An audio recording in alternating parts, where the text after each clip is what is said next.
We're going live on YouTube.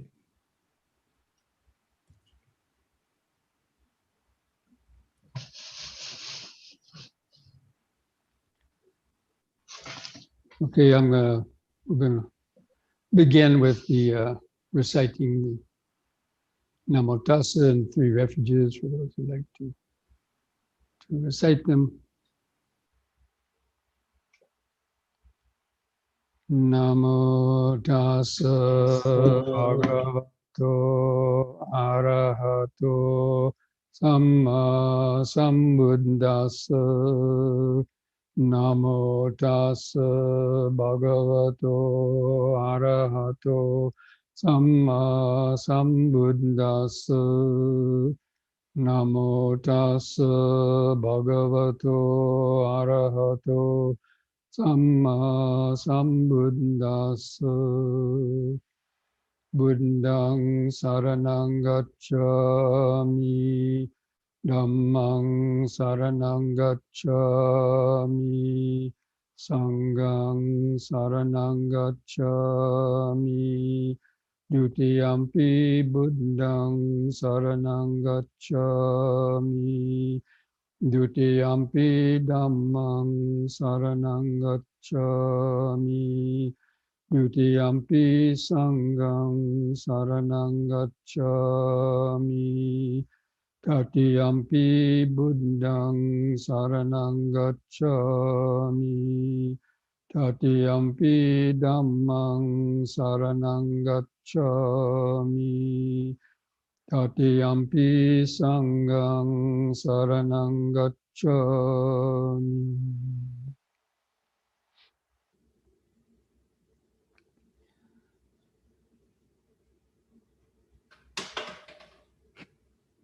Oh, that's part of my iti, my head disappearing trick.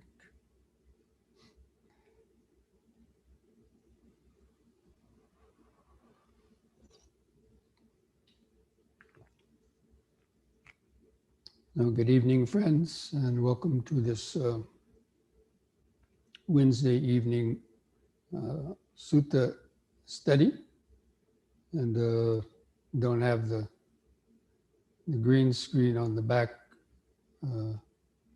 so there might be some little, psychic kind of phenomena going on, but please bear up that. So tonight, we're kind of leaving off. We've been covering a number of suttas in the Anguttara Nikaya Book of Tens. The last couple of weeks, we've been going over a number of suttas that have some, interesting information in them about the practice. Because as we know, the practice of the Dhamma isn't just practicing meditation only, that it includes all the aspects of the Eightfold Path and gaining a good understanding of how to practice and what affects our practice is also very important. Because that's why, there's a lot of people who've been meditating for many, many years, but their practice, in some cases, hasn't produced a lot of, let's say, good progress, because they may be neglecting other aspects, the supporting aspects of the practice. So this sutta tonight that we're going to be going over, I put the link up in the mailing that I sent out yesterday or Monday. And the title of it is Ignorance. So this sutta is 61.1 in the Book of Tens. And the title of it is Ignorance. We all know in the dependent origination, ignorance is the first factor in dependent origination. In other words, dependent on ignorance arise the volitional formations. Dependent on the volitional formations arises consciousness. And all the rest of the 9 remaining factors. I'm not going to repeat them all now because you should be familiar with it by now. And so the Buddha is giving this talk to the monks. And so even though the Paticca Samuppada, dependent origination, starts with depending on ignorance, arise volitional formations. Well, what started ignorance? Some people say, well, what is the beginning of ignorance? And the Buddha is pointed out that the cycle of samsara and ignorance, there's no first point when they arose. So this is the starting point for this sutta, that a first point of ignorance, monks, is not seen, such as before there was no ignorance and afterwards it became into being. So in the same way with the process of birth and death, the Buddha with his psychic power was able to go back many hundreds and even thousands and even kalpas and eons of time in all the births that his mental continuum had been going through, and also others. And he saw that he didn't come to the beginning of it. I mean, basically he went back millions of lifetimes and he said, whoa, enough is enough. I don't need to go back further. Because he saw how the process of birth and death was, continuing and under its own power. And so even though he didn't determine a first point in time when existence started, but he says, nevertheless, there is a nutriment for ignorance. So even though he may not have seen a first point in time when all of a sudden, poof, ignorance just started, he says there's a specific conditions for or nutriment for ignorance.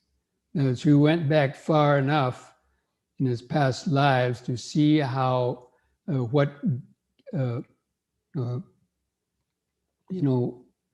perpetuated or kept on generating ignorance in the volitional formations and sort of powering the wheel of birth and death.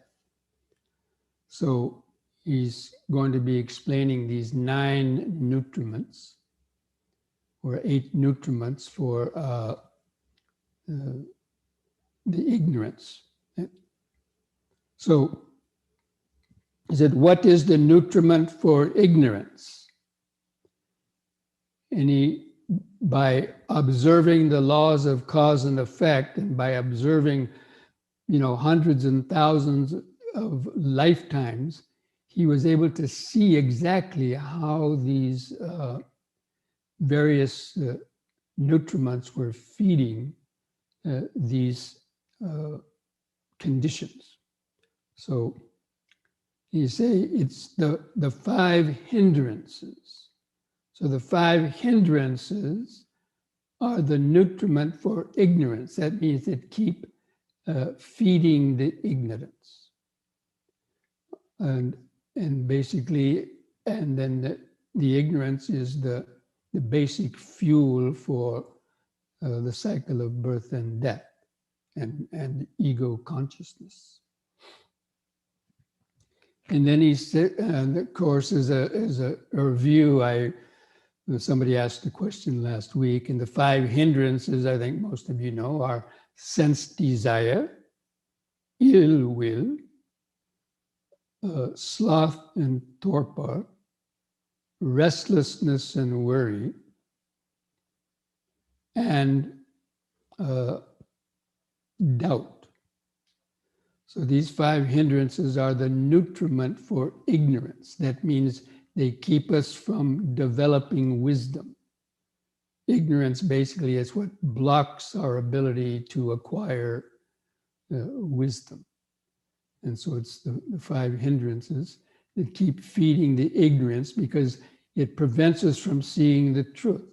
And as long as we don't see the truth, get insight into the truth, then the mind will always be dominated by ignorance. That means not understanding the truth and not understanding the nature of the ego consciousness and the illusion of ego consciousness. Okay?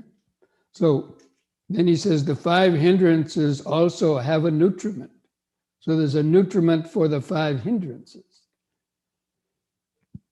And that nutriment of the 5 hindrances is the misconduct in the 3 types of body, speech, and mind.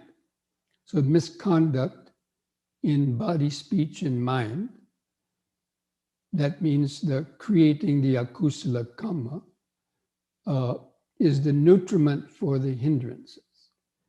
And all karma is created by they call the 10 unwholesome actions. All the negative karma that gives rise to suffering are comprised of those 10 unwholesome actions. And 3 of them are done with the body, 4 of the actions are done by the speech, and 3 of the actions are done by the mind, although they're not necessarily actions, but and so the 3 types of misconduct, body, speech, and mind. 3 of the body are killing, stealing, and sexual misconduct. So this is what we do with the physical body.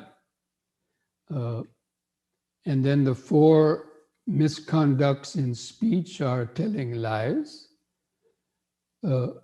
malicious speech or gossip, spreading rumors and gossip mongering, harsh speech, using swear words and with anger behind it, and curse words and things like that. Very harsh speech.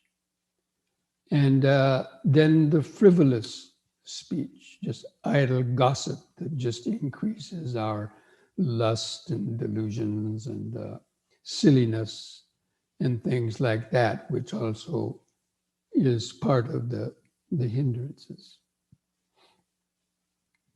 So those, and then the 3 misconducts of mind are anger or ill will, conceit, that means ego conceit, and ignorance itself. So these are mental phenomena, mental qualities, the ill will. Of course, with ill will, then we might strike somebody and do negative actions by the, with the body.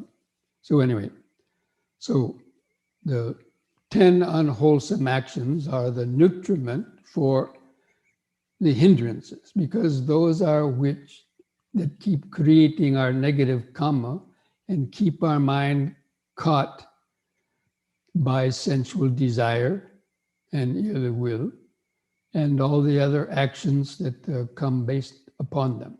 And then, of course, the suffering that comes as a result of those unwholesome actions. And then the Buddha goes on to say, then there's what is the nutriment for the 10 unwholesome actions, or the 3 misconducts in body, speech, and mind. There's a nutriment for those. They don't happen by themselves. And the nutriment is the non-restraint of the sense faculties. That means being not restrained in your sensual appetite. That means letting your eyes go everywhere to try to find lustful or desirable objects to then want. Or the opposite, the ill will, allowing it to look at objects that then stir up your ill will. Or the same thing for what you see, what you smell, taste, touch. So all those unskillful actions can happen through any of the six senses. You can, kill somebody, but what you see could trigger off the desire to kill somebody. Or even thinking about planning out could, by your mind, with ill will, could cause that action, or to steal, or to rape, or pillage, or plunder, or basically do any other kind of action. So it's the non-restraint of the sense faculties which gives rise to the unskillful karmic actions, which are the food for the five hindrances, which keep on feeding them. And then the non-restraint of the sense faculties also has a nutriment. There's a cause for non-restraint of the sense faculties. And what is that? He says it's lack of mindfulness and clear comprehension. So the lack of mindfulness and clear comprehension is what causes one to get all, unrestrained in their sensual desires and aversions. So it's because we're unmindful and we let our eyes go where they shouldn't go, or let our mind go where it shouldn't go.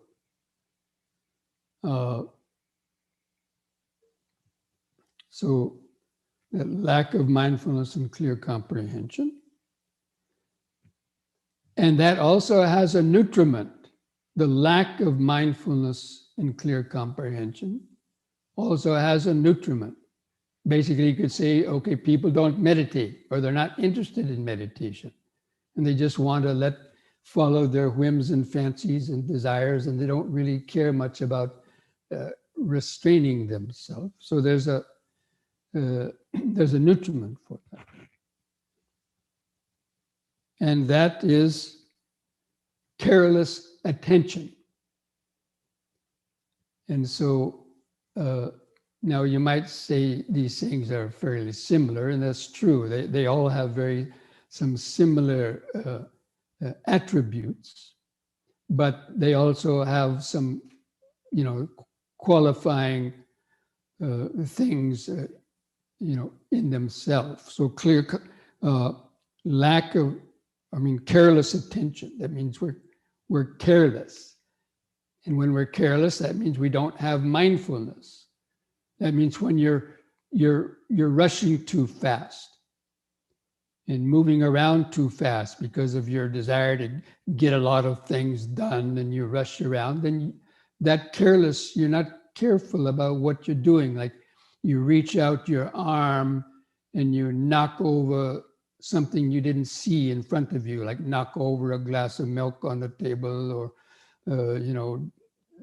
run into something and bump something because your careless attention, walking somewhere and your attention is not focused, you're careless because maybe from whatever driven emotion, and that causes you not to be mindful and not to have the mindfulness and clear comprehension. So careless attention is the nutriment for lack of mindfulness and clear comprehension. Then careless attention also has a nutriment. And what is the nutriment for careless attention? It's lack of faith. So if you don't have faith in the Dhamma, then you'll be careless. Because if you have faith in the Dhamma, you'll practice the Dhamma. And practicing the Dhamma is all of the above wholesome things we mentioned. Practicing mindfulness and clear comprehension. Practicing sense restraint of the sense faculties. Practicing the other things that we just mentioned. So, not hearing the good or lack of faith. Now, lack of faith also has a nutriment. So what is the nutriment for the lack of faith? It should be not hearing the good Dhamma. Because unless you hear the Dhamma, then people are not going to hear or, be affected by the Dhamma, want to practice it. Or they lack of faith. They think, oh, no religion, we don't have to listen to anything. And, we have our natural intelligence. And so they lack the faith. Or they believe, they say, well, we can't change our mind. God wants us to be this way, so we just have to do whatever comes into our mind. Or I don't know, whatever people might believe. They believe a lot of different things.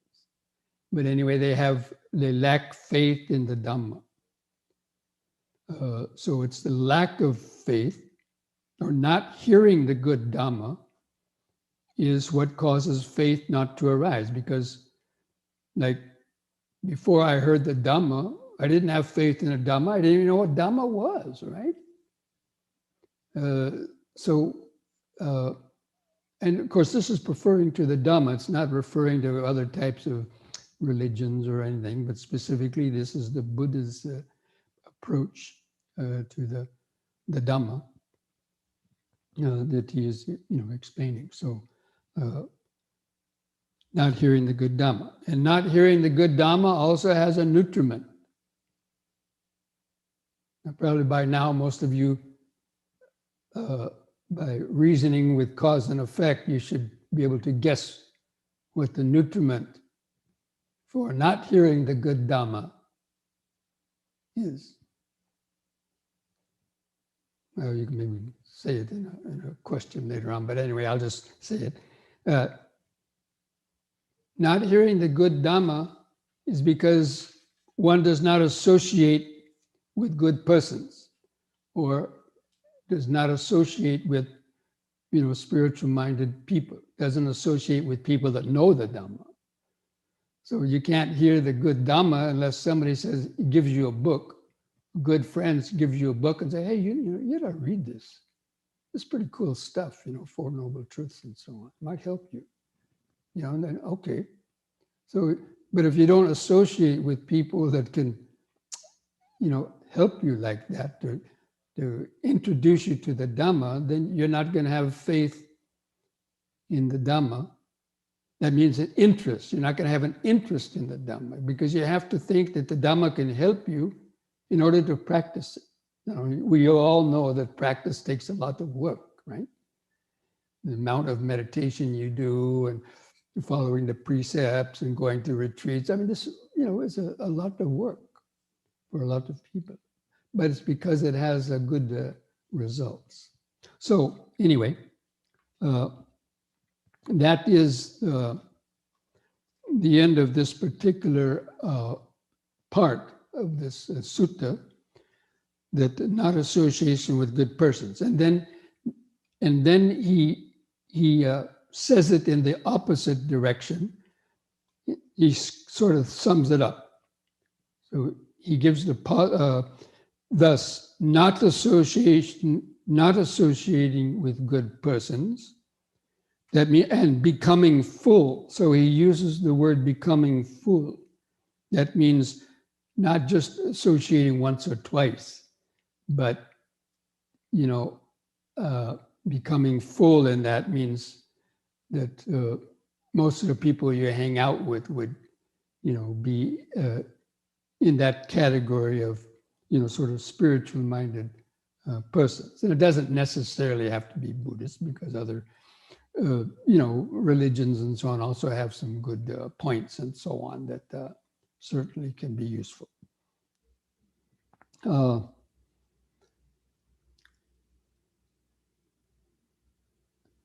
So not association with good persons fills up not hearing the good Dhamma. He uses the word fills up, but fills up not hearing the good Dhamma. Not hearing the good Dhamma fills up lack of faith. And so he basically just goes back in the opposite direction, up through the three kinds of misconduct, the 5 hindrances becoming full, fill up ignorance. That means it fills up ignorance, so there's no room for wisdom to be put into, And so it's that going back, so a person who's totally dominated by ignorance, unless they have a good friend that says, hey, you should read this Dhamma book, Maybe it'll help you get off drugs, or help you stop doing all these foolish things, to strengthen your mind or whatever. And so, okay, you read the book and, oh, wow, that's great, there's a chance, right? So you get that faith and then start practicing all of it. So, and then he gives the nice simile of the rain. He says, just as when it rains, the rain pours down the mountainside or thick droplets on the mountaintop. Then the water flows down along the slope and fills up the gullies and creeks. The gullies and creeks becoming full fill up the pools, or the small little, pools or small lakes. These becoming full fill up the lakes. These becoming full fill up the larger streams. The streams becoming full fill up the rivers. The rivers becoming full fill up the great ocean. Thus there's a nutriment for the great ocean. The ocean becomes full because of the rivers and other things that are flowing into it. So in this way, he uses that as simile, just to repeat, not association with good persons fills up not hearing the good Dhamma, and so on again. So that is kind of the first half of this sutta. It's kind of an alternate dependent origination in a way, but of a different sort. And then he says, monks, true knowledge and liberation have a nutriment. So first he talked about ignorance and the nutriments for ignorance. And now he's talking about true liberation, true knowledge and liberation. They also have a nutriment. So we're trying to get out of ignorance. So we're learning what is the nutriment for ignorance, all those things we just mentioned. But then to get out of ignorance, we need to develop true knowledge and liberation. Because the true knowledge is an antidote to the ignorance, and the true liberation is the antidote for the continued rebirth in samsara due to the ignorance. Okay, so now we're going to talk about the things giving rise to the true knowledge and liberation. What is the nutriment for true knowledge and liberation? It should be said, the 7 factors of enlightenment. So this is something different. So now we're saying the 7 factors of enlightenment are the nutriment for true knowledge and liberation. And I think you all know what the 7 factors of enlightenment are. They're part of the Satipatthana Sutta, the Dhammanupassana. That means mindfulness, investigation of Dhamma, energy, joy, tranquility, the happiness, and the concentration, and then the equanimity. But anyway, the 7 factors of enlightenment are the nutriment for true knowledge and liberation. And the 7 factors of enlightenment have a nutriment. What is the nutriment for the 7 factors of enlightenment? I just mentioned it. The 4 foundations of mindfulness, because that is one of the last segments of the 4 foundations of mindfulness. The 7 factors of enlightenment are within the 4th foundation of mindfulness. And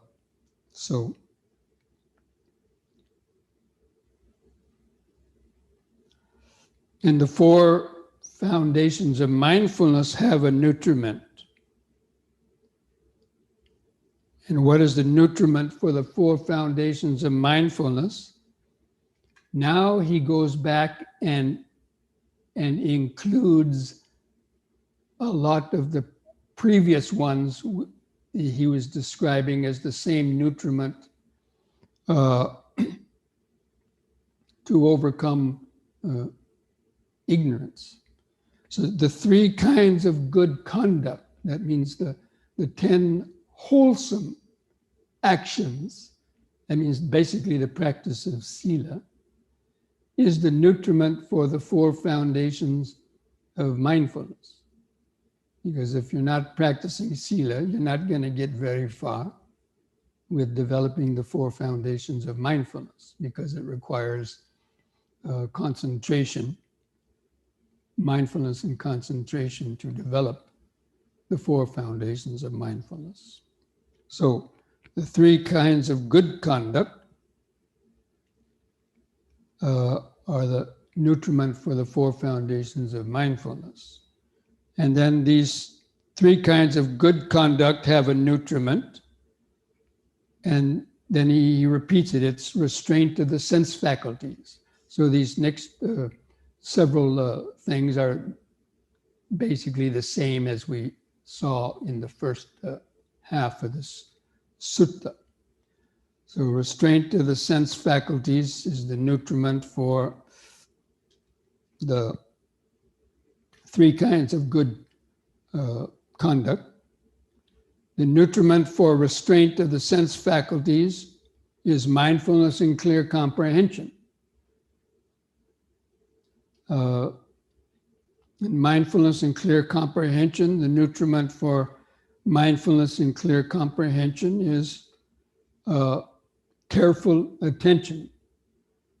And then the nutriment for careful attention, as we already saw, was faith. And then the nutriment for faith, hearing the good Dhamma. And the nutriment for hearing the good Dhamma is the associating with good persons.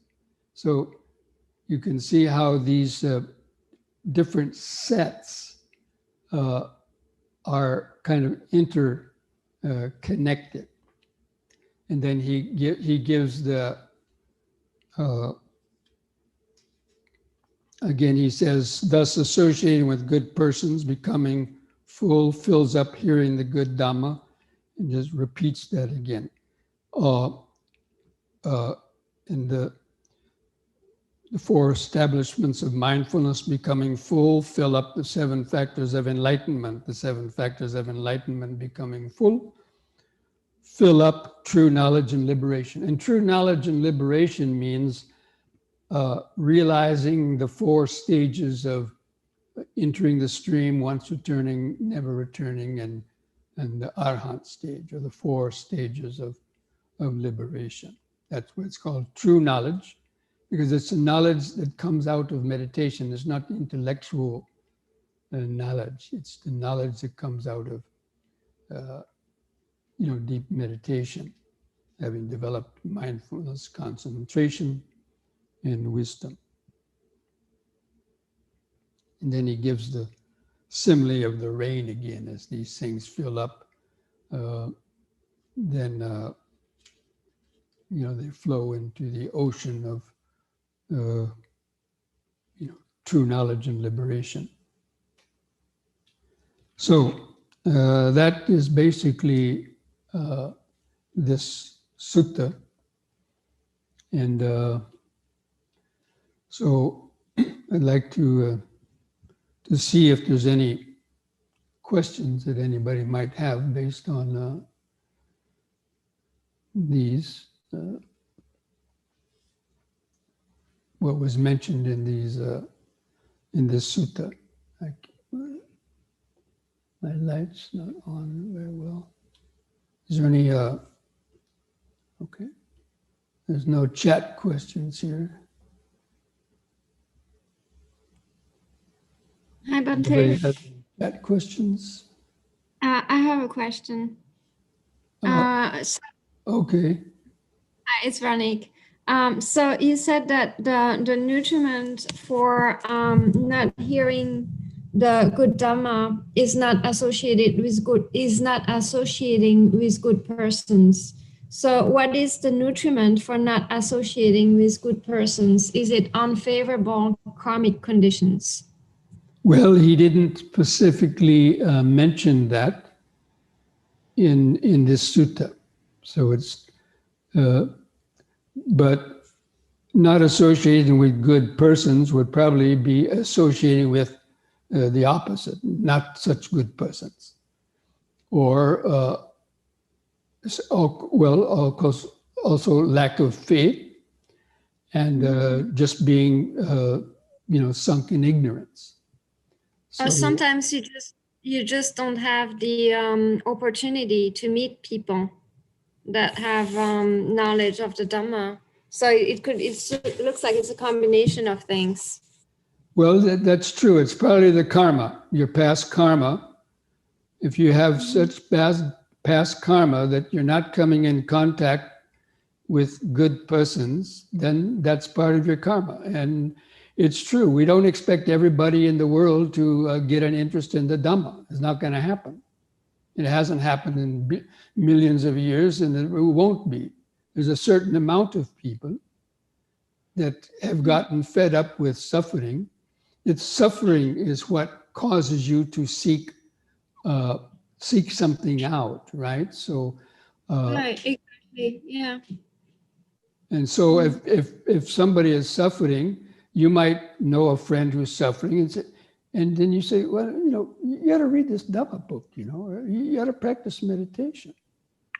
And then maybe the person then reading the book may get an interest, but then they say, well, I need to learn something, can you teach me, So they start gradually, well, you go to this meditation center. So they start gradually hanging out with people that can then be that good person and that can lead them to hearing the good Dhamma, or at least giving them books to read.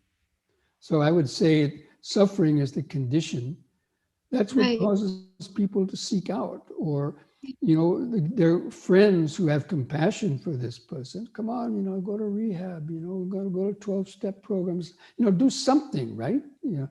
Out of compassion, and they see somebody suffering, they do whatever they can to try to help this person, get out of their rut. And so that's the beginning of, seeking out. A person's also got to do something for themselves. You can take a horse to water, but you can't make it drink, as the old saying goes, right? So you can try to help a person, and many people will take that help eventually, but there are some who, because of karma, that maybe cannot be helped in this lifetime. Now that may sound cruel, but unfortunately that's the way it is. The person may die from their unskillful actions. A thief might get shot and killed before they wake up to stop doing this kind of things, or drugs, or whatever it is, People get in so far that they wind up killing themselves or killing others, or some situations where they have much chance in this lifetime. And as unfortunate it is, but That's, the way it is. Mm. Did that answer your Thank you. question, Veronica? Yes. Thank you, Bhante. So I would say, to answer that question, it's basically it's ignorance that keeps us from, Being. or the suffering that would be the one nutriment for seeking out a remedy for the suffering. And the remedy is by either, going on the internet and looking up some books, or having friends that are going to turn you on, but and somehow hearing about some alternative. Like an alcoholic might hear about 12-step program. Oh, yeah. Okay. Yeah. And so they know others that have been helped by the 12-step program, right? So somebody might tell them, hey, yeah, here's a group for that, here, contact them, get into this group. And they do that, and then that's how they develop the rest of these qualities. Okay. Thank you, Bhante. Does anybody have any other questions? It looks like there might be something in the chat now.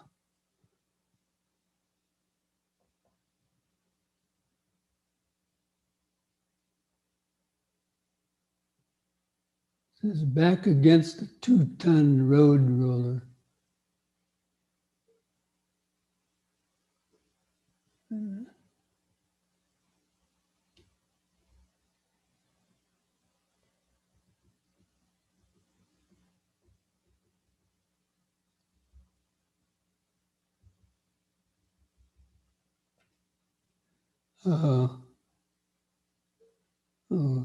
So Elka has this question. Can I use confidence instead of faith? Yes, confidence is a word that is sometimes used for faithless persons. No, excuse me. And, but people tend to think faith is a dirty word these days, or it's non-cool anymore, so they like to say confidence. But that's equally, that can also be a good word. But you can have confidence in something, but there's some similarities to that, but also there's something different than perhaps as with faith. But yes, this is an example of different words that are used to translate these Pali words of saddha. But if you have confidence in the teaching, yeah. But you have to have confidence that the Buddha was enlightened, or confidence that these teachings work. And how do you have confidence? Because there's people who's practiced the teachings, and there's people who've gained the results of those teaching. And so you gain confidence, and that is a kind of a faith. Yeah, you have faith that it works, right? You have to have faith in yourself that you can, let's say, get a master's degree or get a PhD. If you don't have confidence in yourself, or faith in yourself, you're not going to give forth the tremendous effort required to, to do that.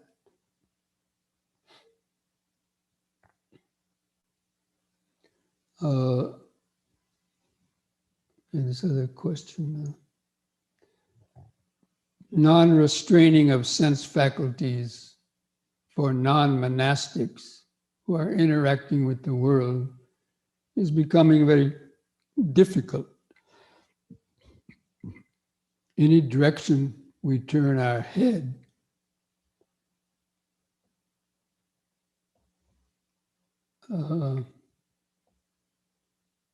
we encounter bombardment of advertisements. Yes, but monastics also, are out in the world, and we have the same kind of bombardment of the sense stimulus if we go anywhere that anybody else has, but we have that sense because we have faith in the Dhamma and we have mindfulness and clear comprehension. We've practiced these things that we can see these things, but not get sucked into them and not letting them crush us. That's that's the whole point, is the mindfulness and clear comprehension that allows you to check your senses. And you don't have to, look into every shop and let your desires fill up. Like if you go to a market, say before you go to a store, you should make a habit of just, okay, you have a list of what you may need. The wife says, oh, I need this and this and this. The children need, I say these things. Okay, you go into the store and you only get those things. You don't let your eyes go looking at this and looking at that and say, oh, I need this now, or I need that now. And then you wind up buying things that you may not need or you may not use. So even a lay person can practice restraint of the sense faculties. We don't have to let our ear go listen to what everybody else says. Or like these people who, they couldn't restrain themselves, right? They went to the Capitol, they listened to this, a lot of these speech, and they couldn't restrain themselves. Yeah, let's go knock down the doors. You see, because they didn't have Dhamma in them. They couldn't think for themselves, you see. So this is why that even lay people can practice sense restraint if they really want to. We don't have to let our mind be adversely affected by all these things.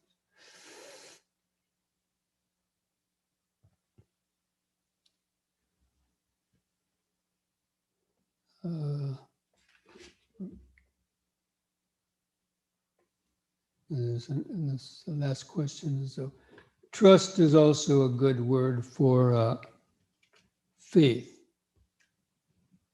I said Pali is the, Sada is the Pali word. Yeah, trust also. Trust and faith, trust, faith, confidence. But confidence is what comes from your experience. So let's say if you've never practiced the 5 precepts and you let's say you stop telling lies, and then you'll see, after some time of not telling lies, you realize, oh, yeah, I'm not worrying so much about getting caught anymore.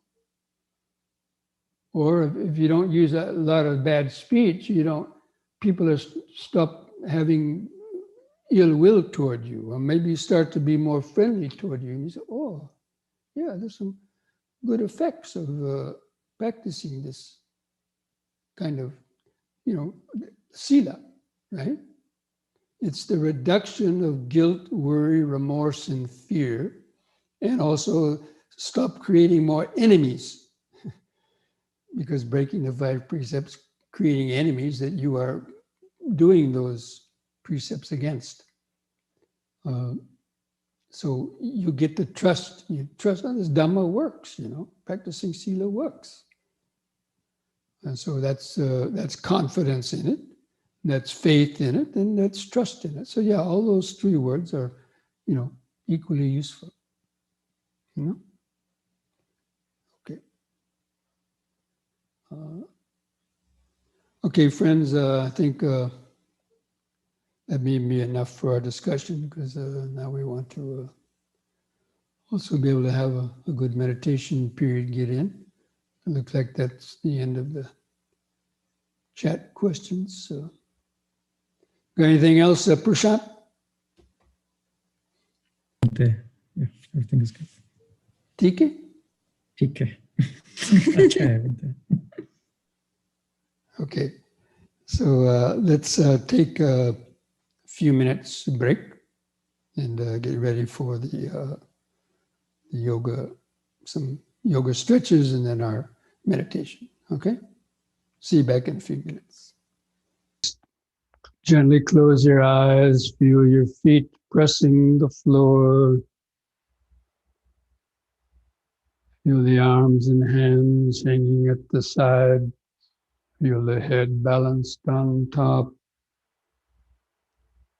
Try to mentally feel the outline of the standing body. Then begin some deep, slow breathing. 3-part breathing, if you know that. After breathing in, expanding the lungs and chest, hold the air in the lungs 2 or 3 seconds and slowly breathe out, allowing the mind to come into the present moment, feeling the body. And the next in breath,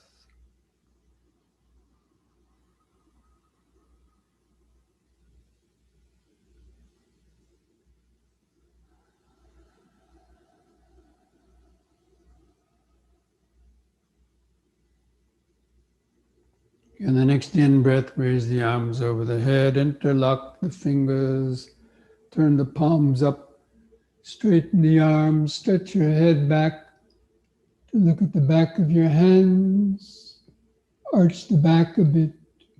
On the out breath, turn the hands down, touch the top of the head. Again, in breath, palms up, straighten the arms, head back.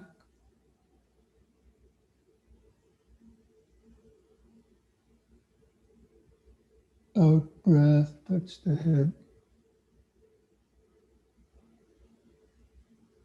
Third time, hold that upward stretch longer. Bend back a little more.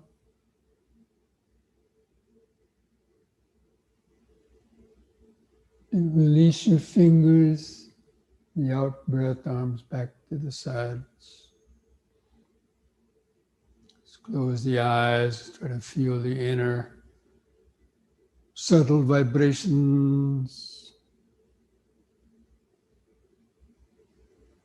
Increased pulsations, little prickling sensations.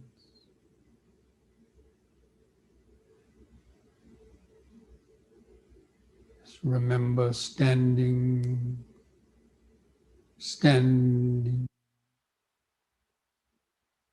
standing.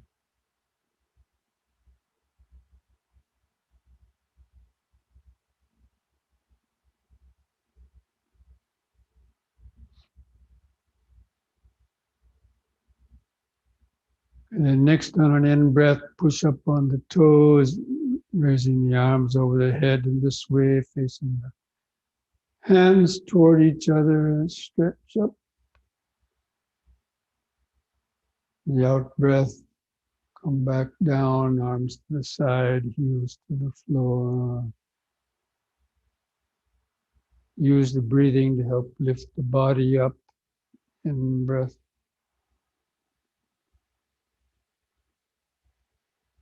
Stretch. Out breath.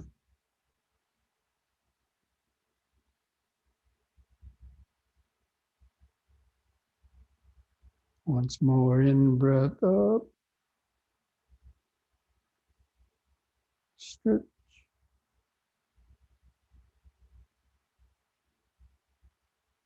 Out.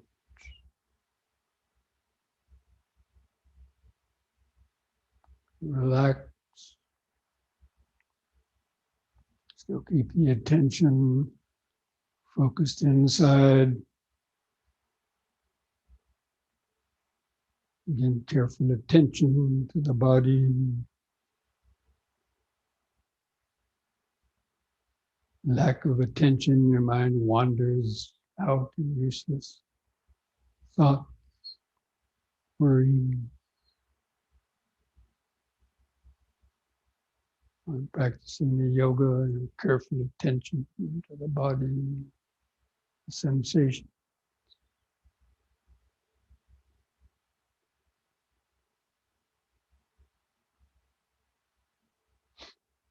You now spread the feet apart, at least 3 feet, wider the better. We're going to do side bending with the feet spread apart. Let the hands rest on your upper legs, the sides. And breathe in. On the out breath, bend over the right side as far as you comfortably can. Let the hands slide down below the knee. Feel the stretch in the side. In breath, lift up. And again, out breath, the other side.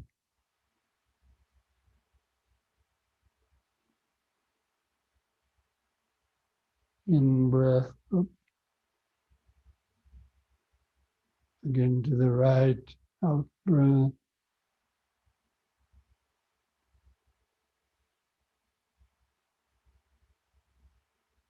In breath, out breath, left.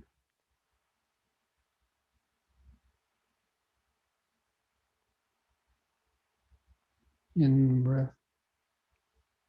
Once more to each side.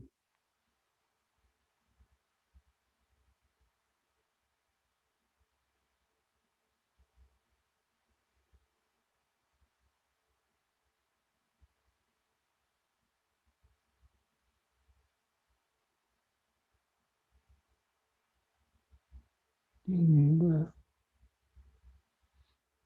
Just relax. Gently close the eyes. Just keep feeling the body, each foot pressing the floor. Sensation of the legs spread apart. Hands touching the legs, clothing touching the skin.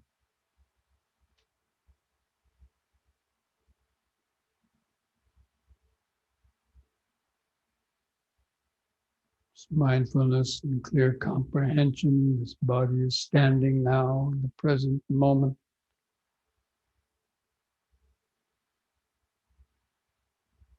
Clear comprehension.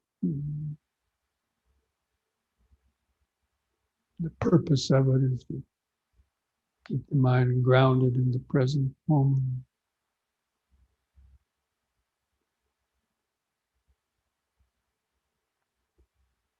You now hold the arms out to the side. We'll do twisting from right to left. We'll breathe in. Look at the right hand, out breath, twist around to the right. Keep the eyes focused on the hand going back.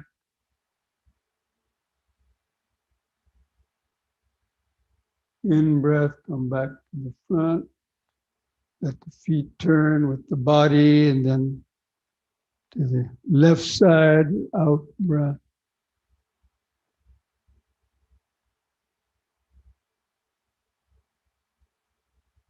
In breath, front. Again to the right, out breath.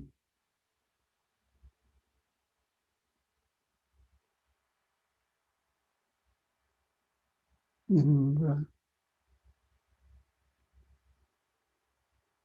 Out.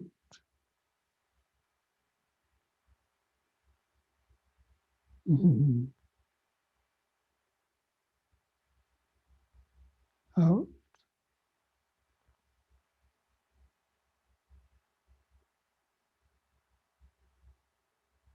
In. Out.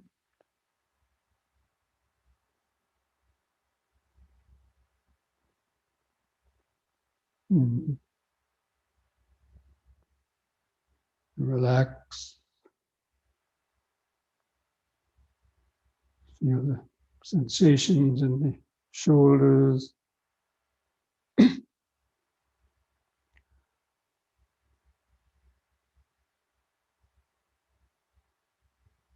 the clothing touching the skin. Feet pressing the floor.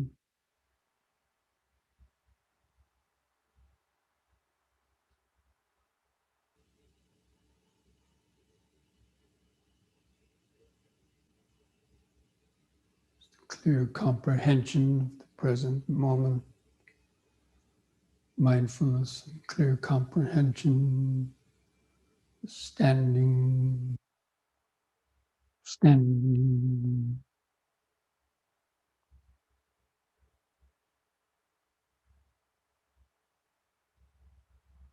Standing body is a suitable object for concentration. It's part of clear comprehension.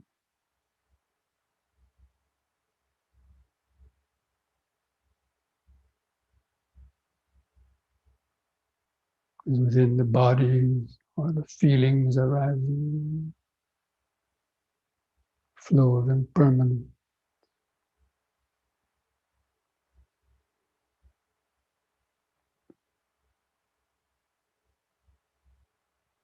Okay, now place the hands together at the chest. On the in-breath, raise the hands over the head.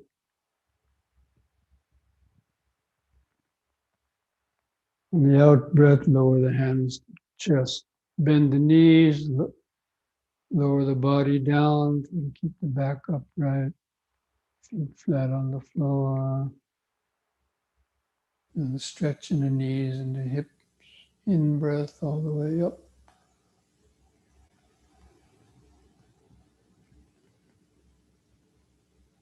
Out-breath.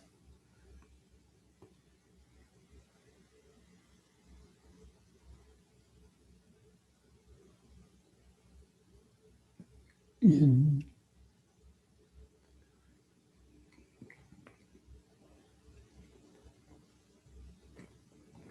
Out.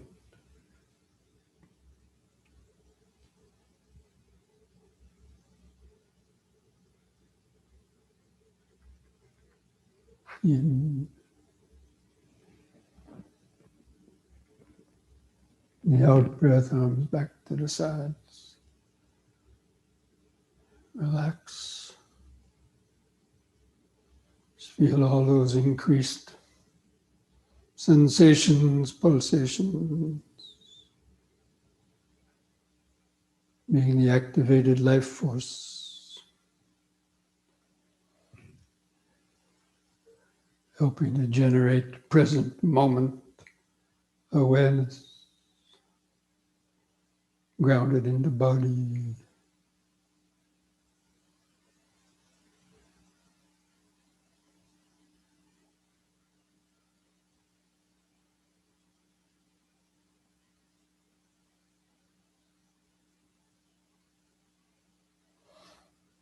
Now bring the feet closer together, keep them a few inches apart.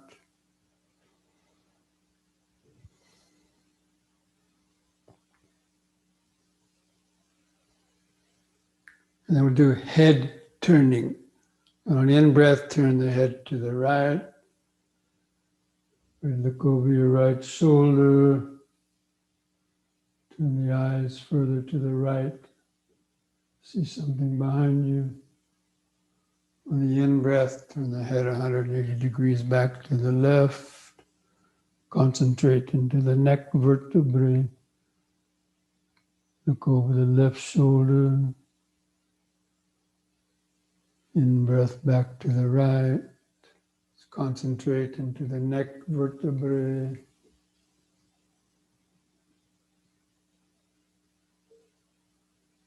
Out breath left.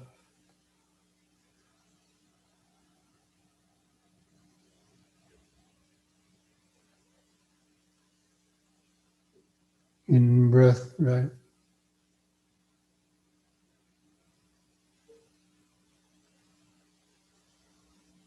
Out breath left.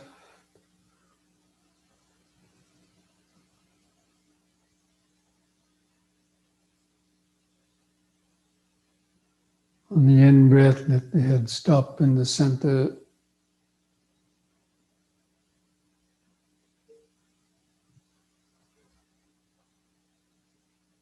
Just feel the whole body, subtle vibrations, pulsations. Just remember standing, standing.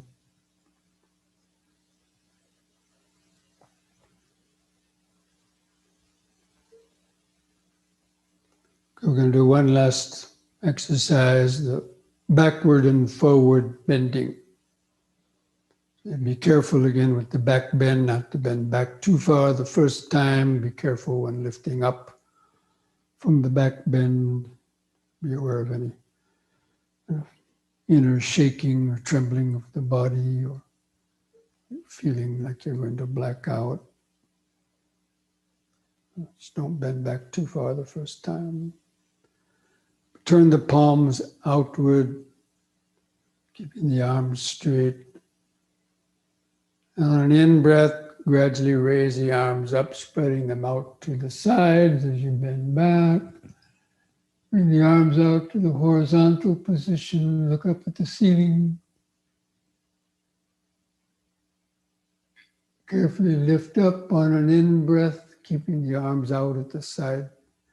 And on the out-breath, lower the arms and hands down towards try to touch the floor by your feet if you can.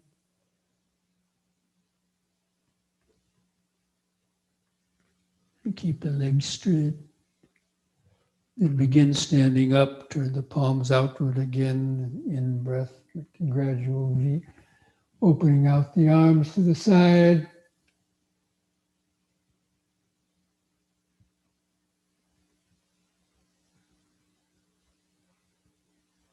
In-breath, lift up, keeping the arms out.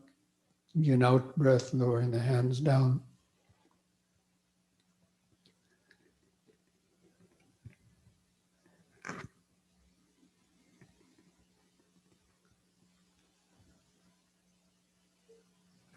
Begin standing up, turn the palms outward, in-breath, arms out to the side.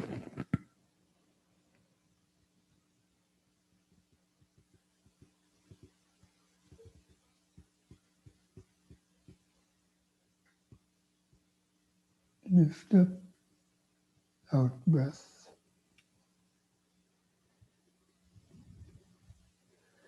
Try to hold that downward. Stretch a little longer.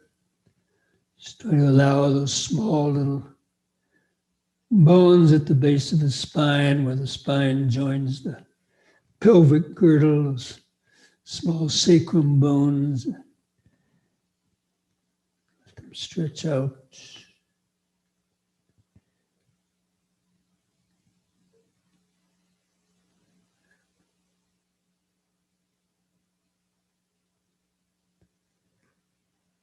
Begin standing up on an in-breath. Bring the hands together at the chest. And the out-breath, arms back to the sides. Relax. Just close the eyes. Just feel all those life force pulsations, vibrations. Heart beating, prickling sensation. Just try to mentally feel the outline of a standing body. Just remember standing, standing, standing.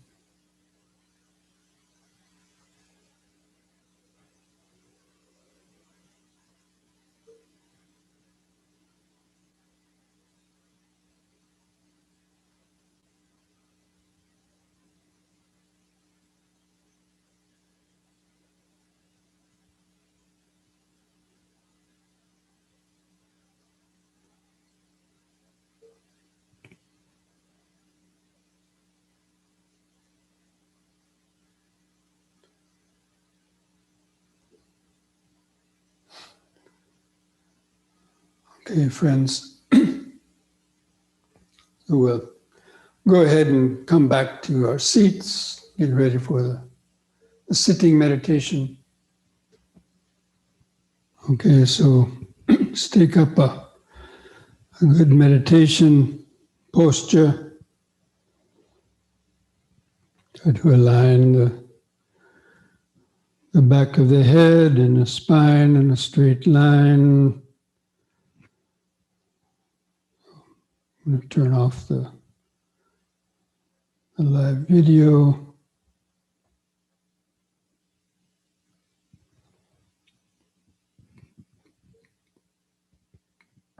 So if you can, try to place your hands like you see the picture on my photo there on the screen. Keeping the arms lifted up a little bit off your legs if you're help you to keep the spine straight.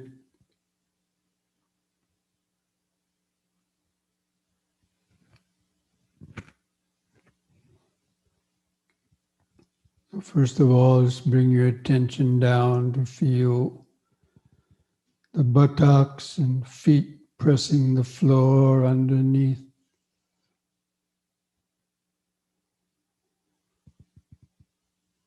Sort of imagine and feel that 100 or more pounds of body pressing the buttocks and feet on the ground.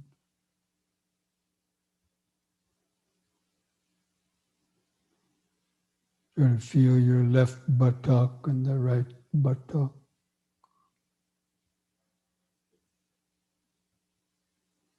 Just feel those points of contact.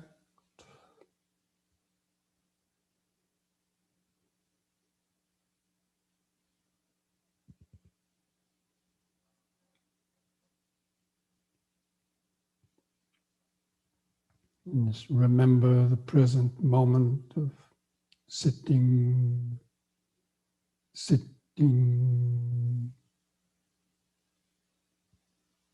Now feel your feet, starting with the heels.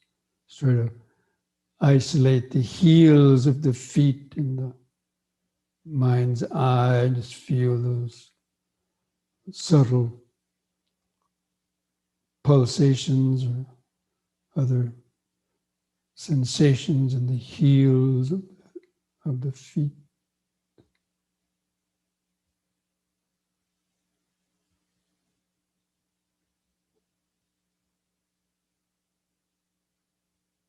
It's like looking through a microscope or a magnifying glass.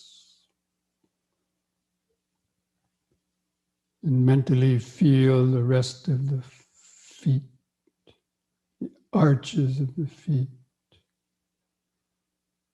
and the toes. You can do one at a time if you like. Just feeling the sensations. Sort of getting under the skin.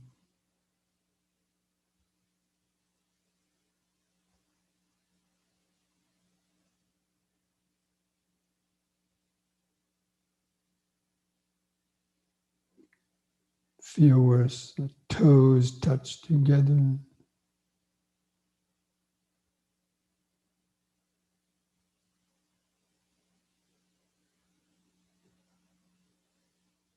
Again, it's cultivating present moment awareness. The body is always in the present moment.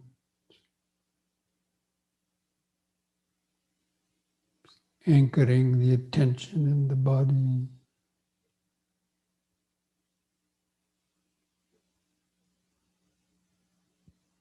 And let the awareness move up to feel your hands and fingers,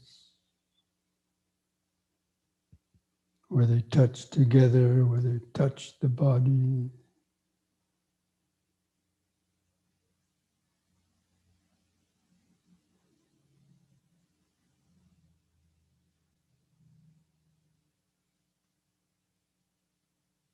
Sort of mindfulness and clear comprehension.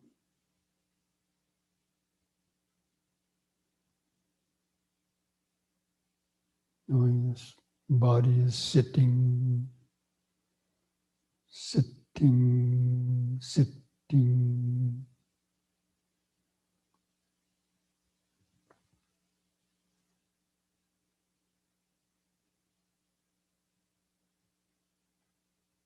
Suitable object for mindfulness, for developing wisdom.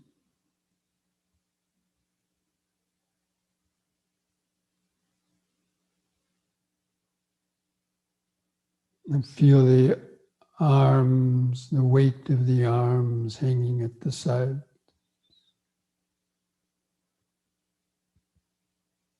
Relax the shoulders. Feel where the clothing touches the skin of the shoulders, the arms.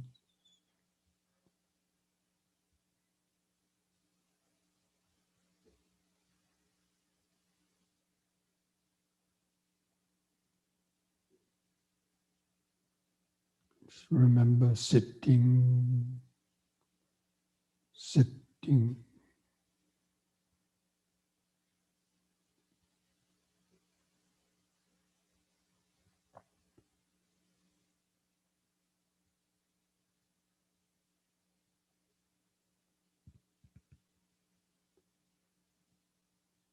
Now move the attention up to feel the base of your neck, where the clothing touches the sort of base of the neck.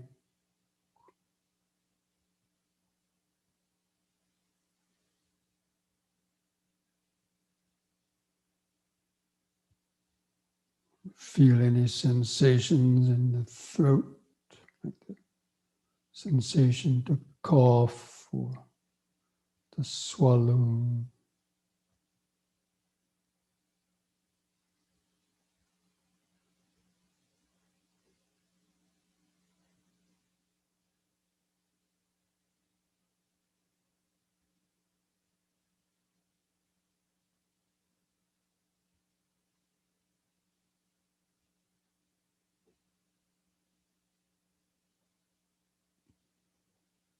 Now feel the lower jaw.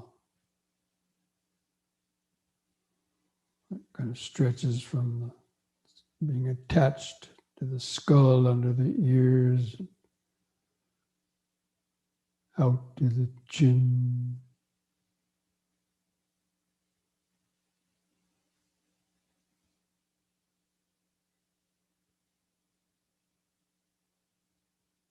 And feel or imagine the gums and the teeth embedded in the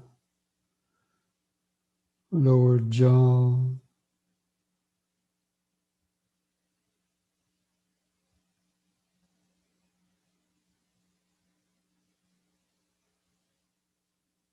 Feel the tongue laying in the mouth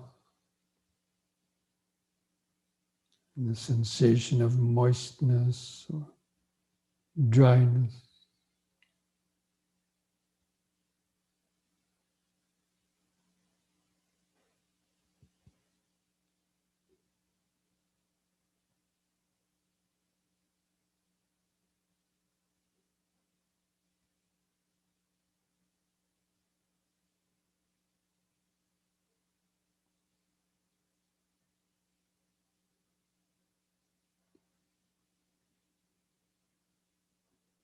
And feel the lips touching together, where the upper lip touches the lower lip. Again, the dryness or moistness on the lip.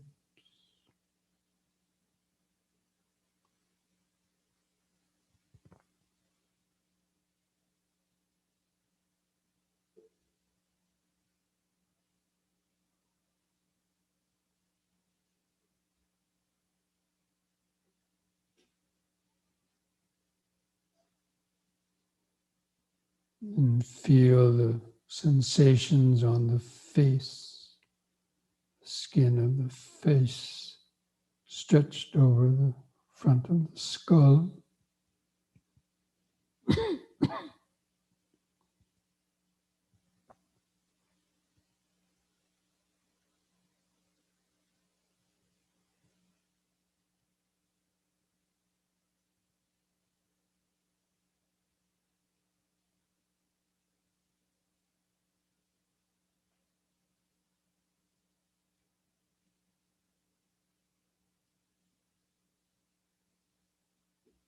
Just remember sitting, sitting,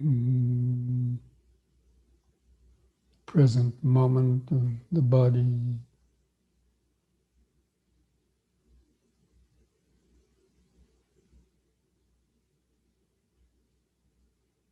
And now feel the eyes resting in the sockets, and the eyelids stretched over the eyeball.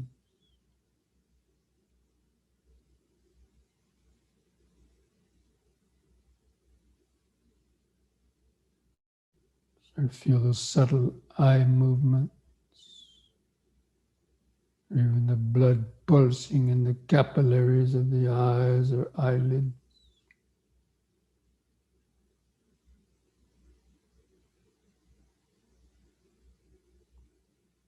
You might see some light or color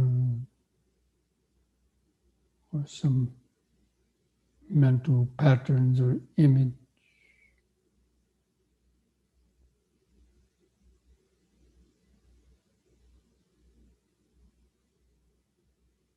Relax the eyes.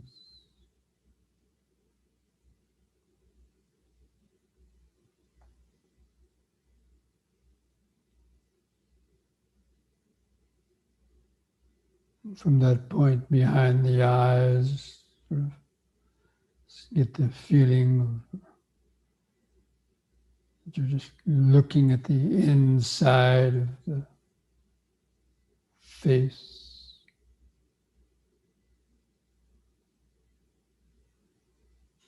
You can feel the sensations in the forehead, the nose, the mouth, the lips,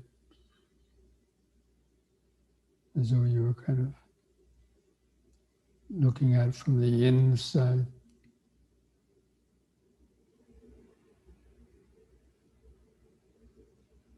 Just remember sitting, sitting,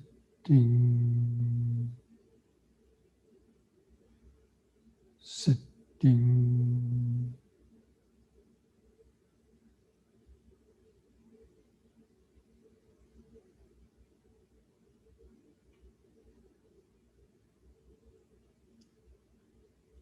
And let the awareness kind of expand a little to try to feel the outline of the whole sitting body, including feeling the buttocks and feet underneath, the arms and hands at the sides or in the center, the head balanced on top.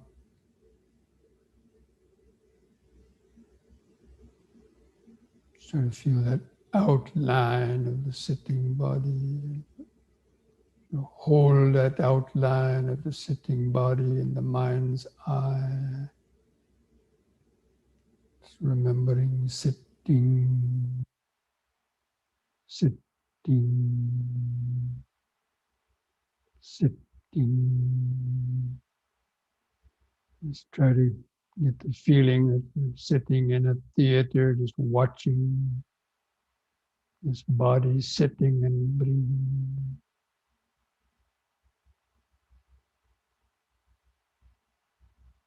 And then begin some deep, slow breathing again, like during the yoga exercise. Just take a slow, deep breath to expand the abdomen, rib cage, and upper chest, holding the air in the lungs.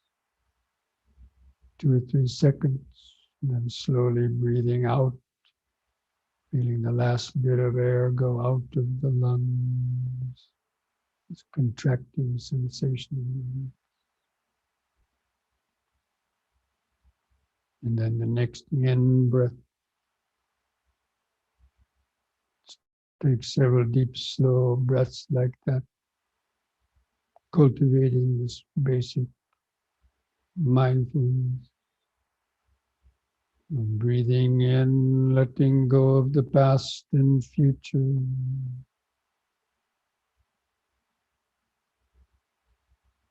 Breathing out, sitting here and now.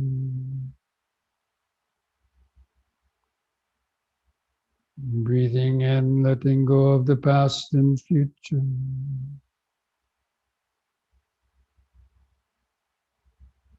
Breathing out, sitting here and now.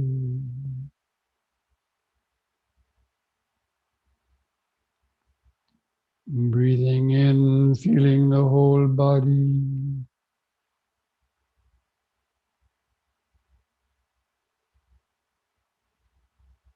breathing out, feeling the whole body.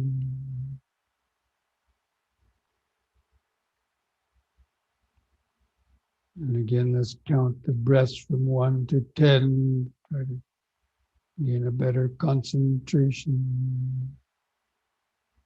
So with the next expanding in breath, mentally count to 1. Feeling the pause, holding the breath in 1 or 2 seconds. With the contracting out breath, count 1. Feeling the last bit of air go out. And the next in breath, 2.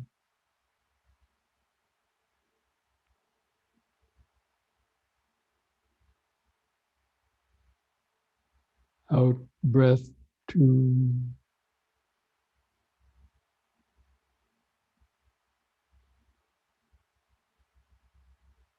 In breath, 3.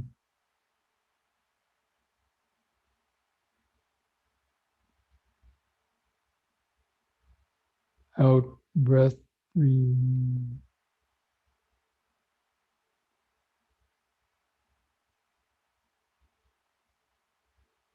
In breath, 4.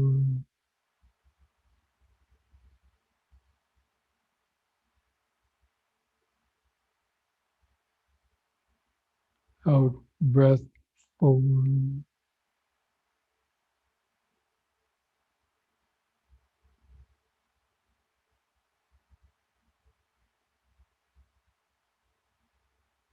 In breath, 5.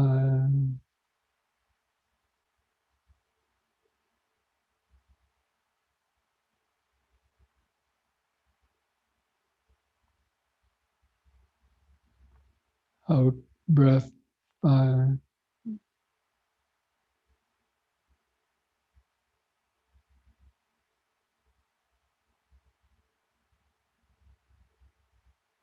In breath, 6.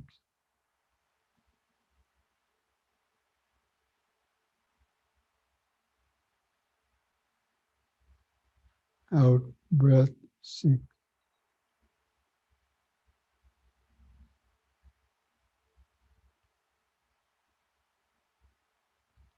In breath, 7.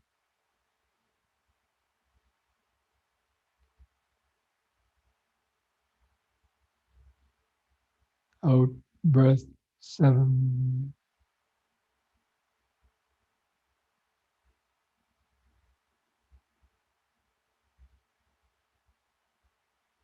In breath, 8.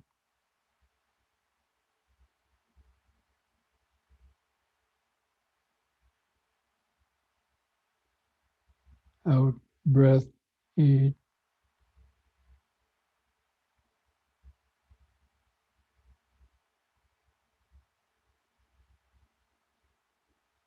In breath, 9.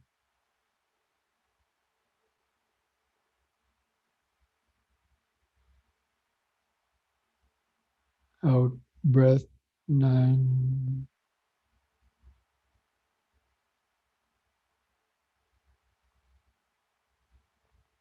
In breath, 10.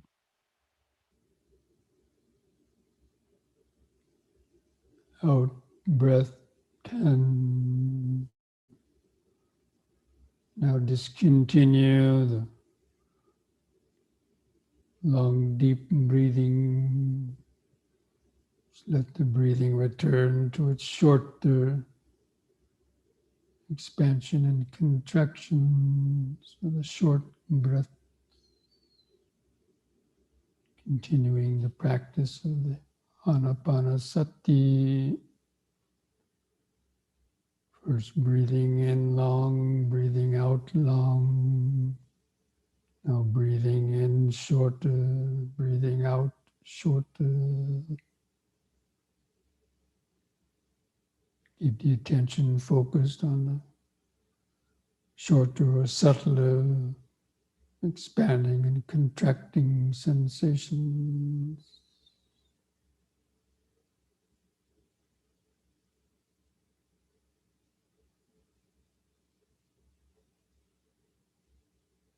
noticing the brief pauses between the breaths, even just a fraction of a second. There's a pause after the in-breath and the out-breath. During that pause, try to feel the outline of the sitting body. Should immediately become clear. And just try to continually remember just in sitting, out, sitting, or just breathing in, sitting, breathing out, sitting. Just that ongoing connection to the breathing body, connection to the present moment awareness.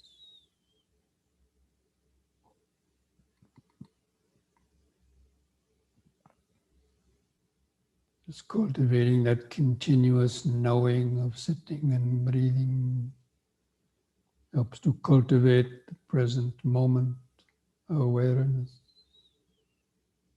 mindfulness, and clear comprehension.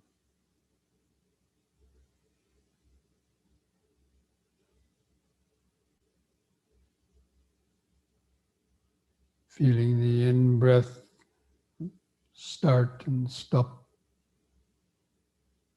Feeling the out-breath, the beginning and the end of each breath segment.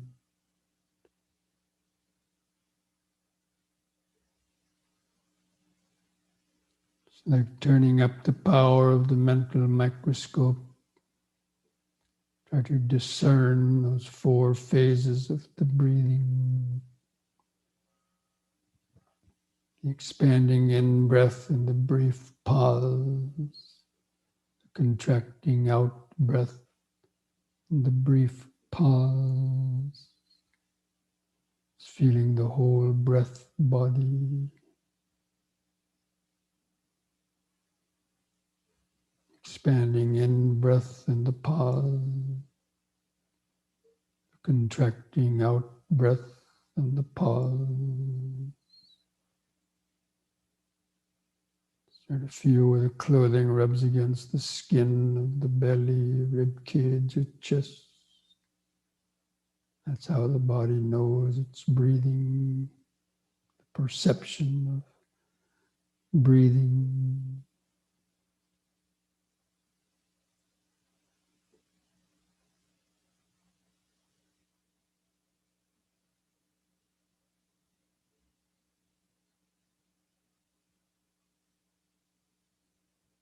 Cultivating concentration and awareness, or concentrated awareness.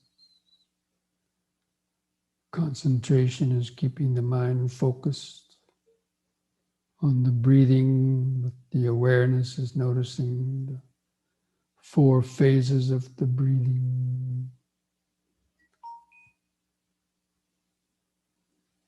The changing nature of the breathing. Sometimes it's longer, sometimes it's shorter.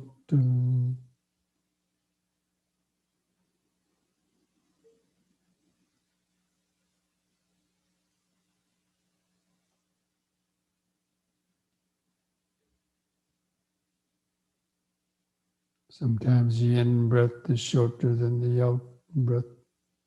The out-breath is shorter than the in-breath. It's part of clear comprehension.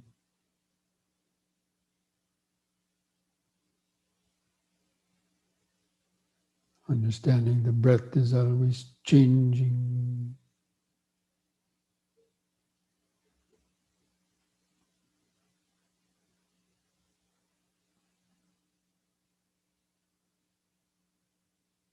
But even as you're observing the breath, you can notice thoughts going through the back of the mind, or some urges arising, or some unpleasant sensation.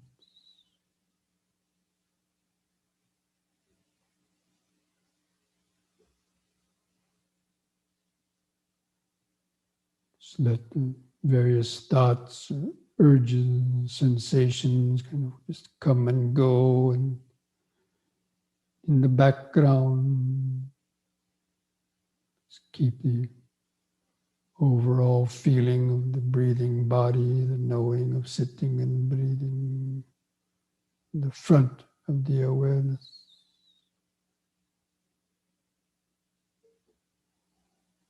Feeling all the sensations of the clothing touching the body, whether prickling sensations, or minor aches and pains.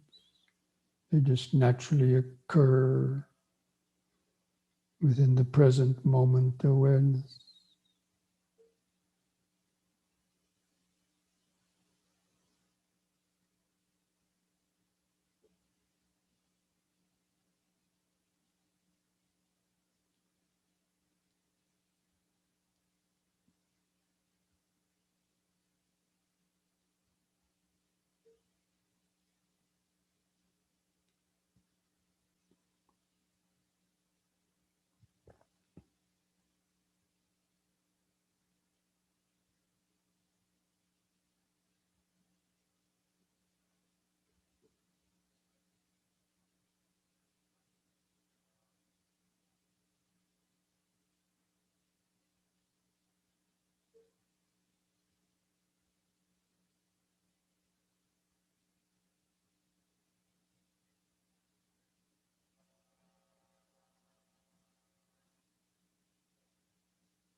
Be alert for any of the 5 hindrances arising.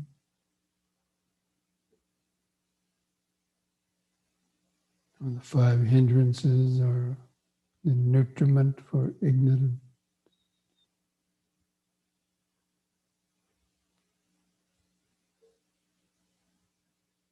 That means keeping the mind dull, preventing wisdom from arising.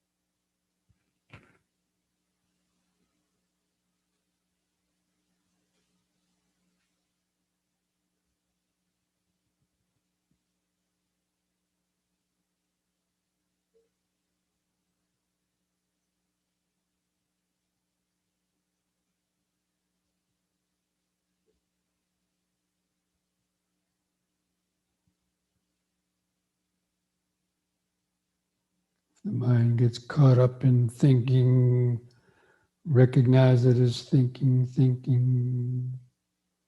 What kind of a thoughts is it? Is it sense desire? Is it ill will? Is it restlessness and worry? Is it doubt?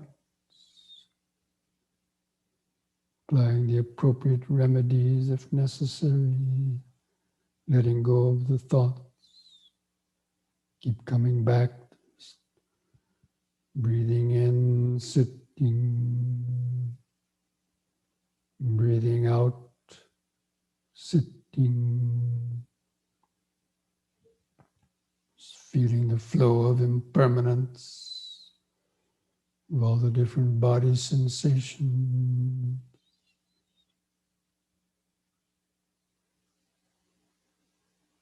Just observing the impermanence of all the various thoughts coming and going.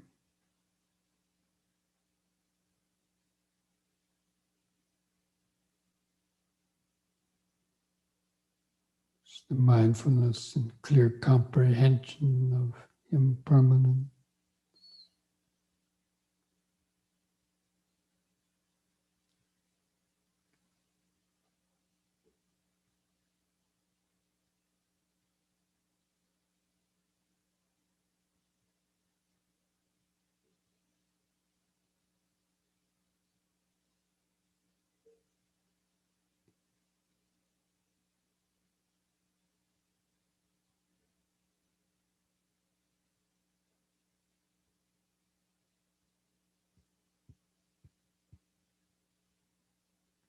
Just keep turning up the power of the mental microscope. Better concentration. Better mindfulness means better concentration. Better concentration means clearer mindfulness.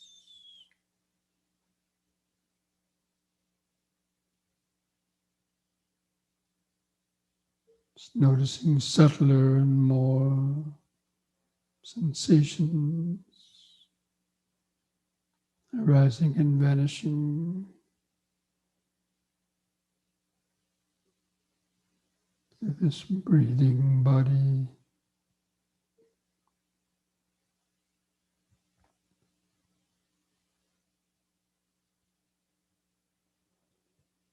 Try to be aware of the two streams of impermanence, the stream of the impermanent physical vibrations in the body or sounds, and then the stream of the mental activity, perceptions, thoughts, ideas.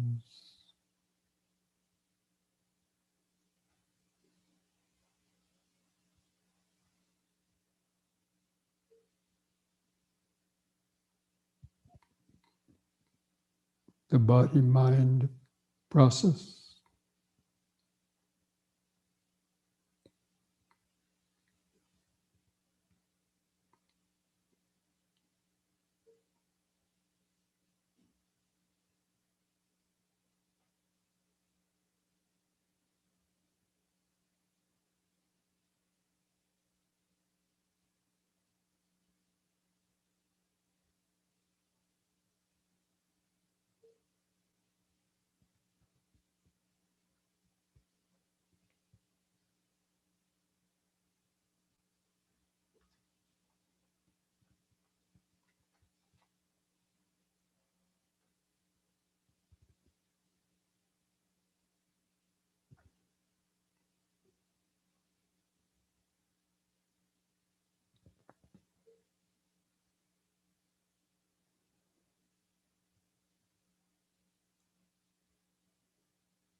Hearing the good Dhamma gives rise to faith or confidence that meditation practice leads to something good. Faith gives rise to careful attention. Careful attention gives rise to mindfulness and clear comprehension, which gives rise to restraining the senses.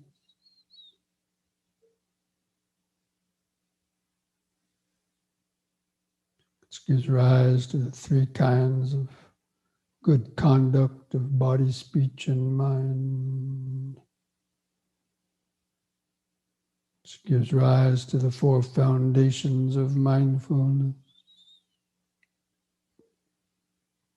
The four foundations of mindfulness gives rise to the seven factors of enlightenment.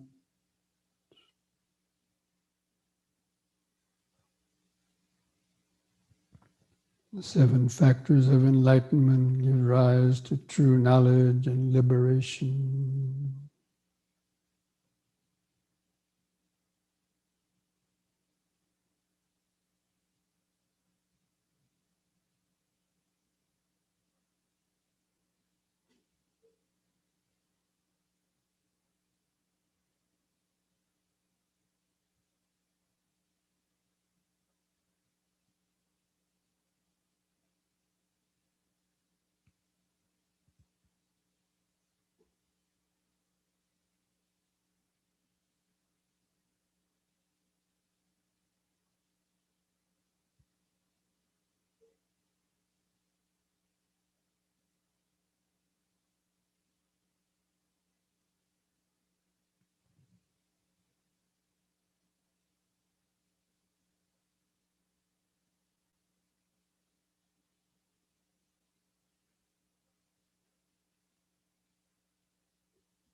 So what perceptions or thoughts arise based on the bell?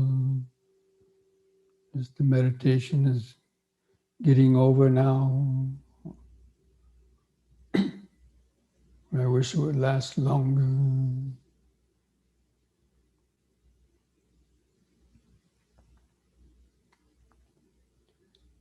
Sabbi sankhara anicchati.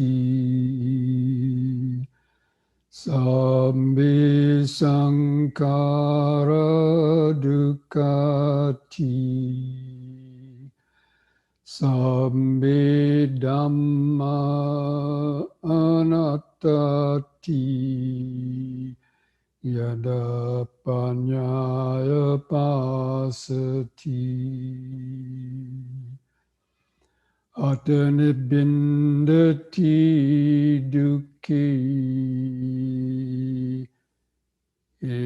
isamagu visuddhya.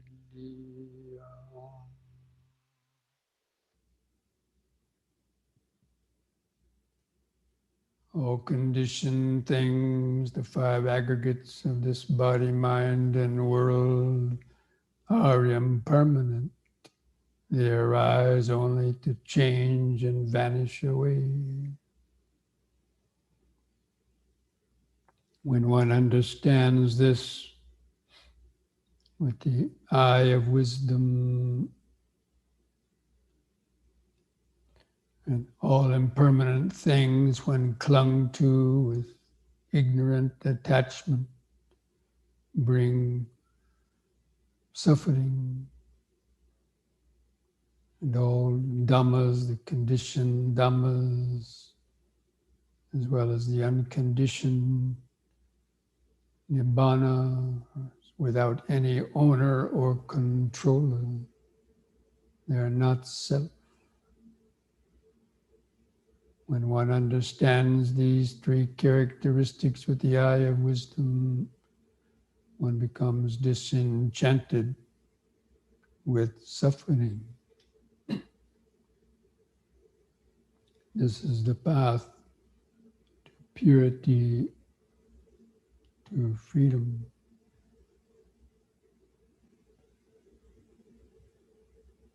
And thus spoke the Buddha.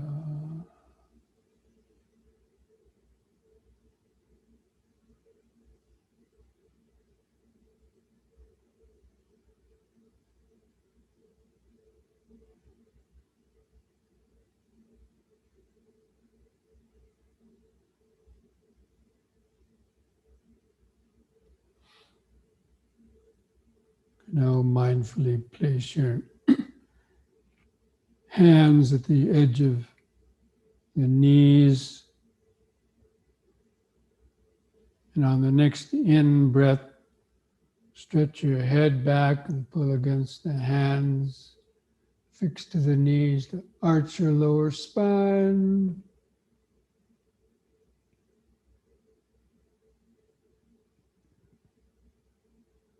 And lift the head up with an in-breath, and on the out-breath, press the chin to the top of the chest, to stretch the neck vertebrae.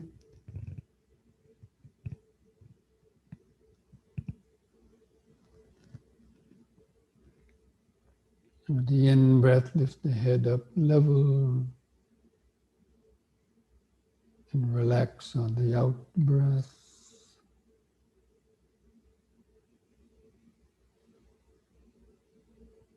You can just feel the whole body.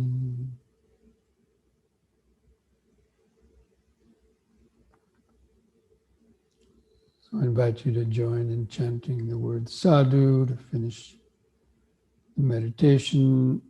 Hold the hands together at the chest if you like. Coordinate the chanting with the breathing. Take a deep breath.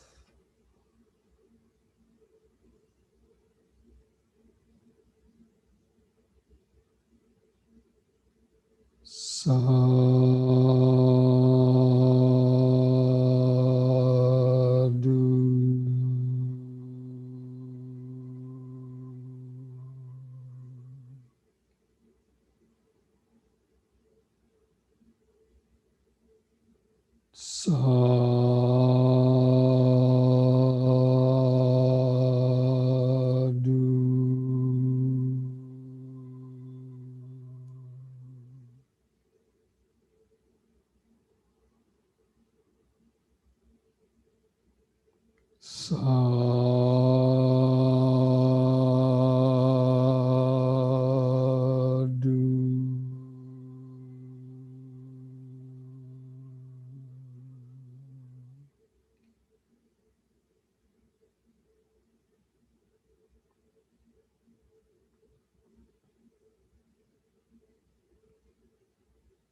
Let's take one more deep breath.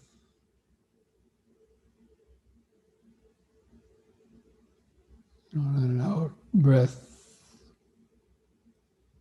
Just relax the body and mind, put a smile on your face.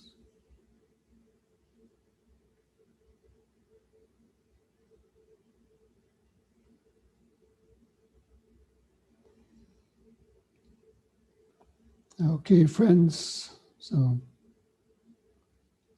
I hope you're able to have at least a few minutes or moments of some peaceful meditation, some insights. During that meditation, and during the week, try to reflect on that process of, the nutriments for ignorance and also the nutriments for true knowledge and liberation,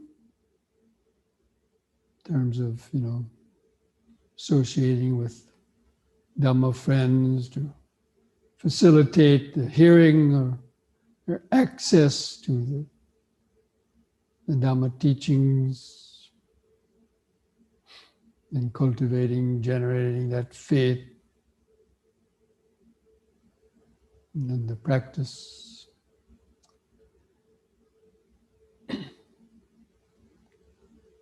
Okay, so I wish you all the best in this coming week. If you're on the East Coast here in the US, we're expecting more snow in the next couple of days. So have to generate patience and use that extra time, maybe not to go outside, or maybe you have to shovel snow, generate the energy to go out mindfully shovel snow, or what else you need to do. There's always everything we do in life is, always can do it with mindfulness. And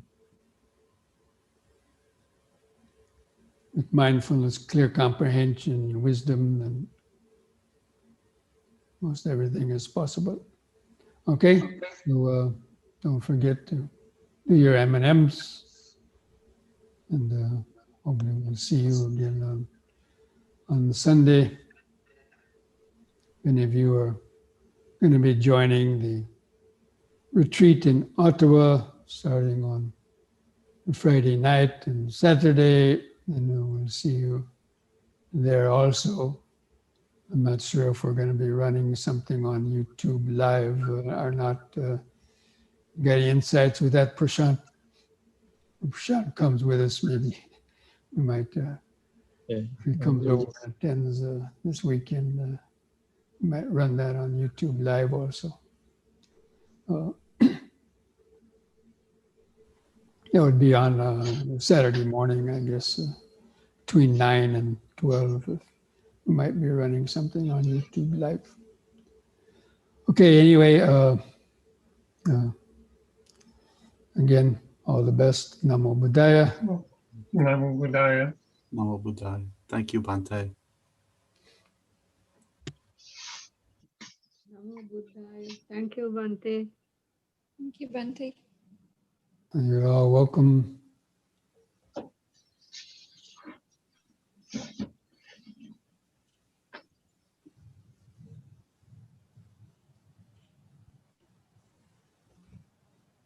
Thank you, Bhante.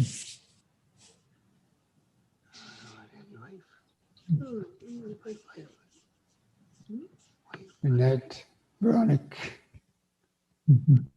Thank you, Bhante. I see Nisanka. Are you still there? I think Nisanka just left. Oh, okay. Good night, Bhante.